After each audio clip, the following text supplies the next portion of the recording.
It was a little bit more fun in that aspect.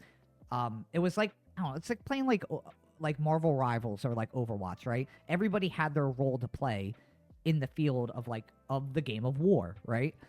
You were just prepared to go out, so you really sharpened your skills and you sharpened your weapons up to really go after like who you were going to take in that category.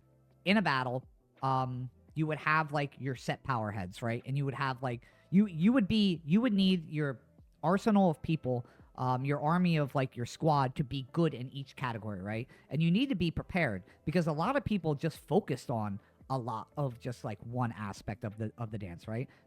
You had your power head, you had your style head, you had your blow up dude, right? You had your guy who focused more on dancing.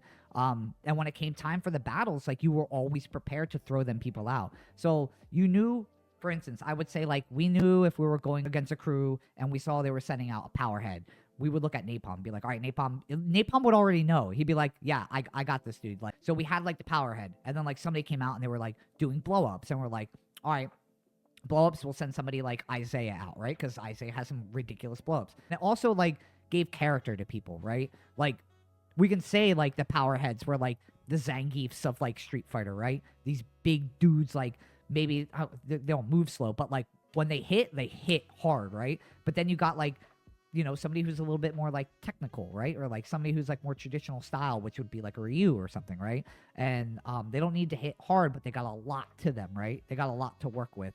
And that's like, I don't know, to me, like that was like a very fun aspect of breaking. It's still kind of there today, but it was definitely more visually there when I was like growing up.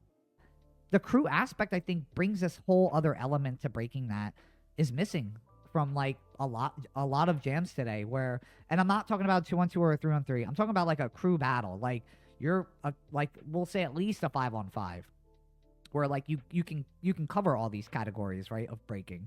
We watched IBE last weekend, right? And we watched you know, Bruce Lee came out from Korea, but USA had Shorty, right? So Shorty came out and the crowd was hype, right? And everybody knew Shorty's Powerhead. Like, so we got Bruce Lee as Powerhead, Shorty's Powerhead coming out. You're like, yo, the big Powerheads are going after it, right? And then after Shorty came out, KYS comes out, right? The End comes out, and the crowd is like, oh, right? So like that kind of build up was so fun to watch.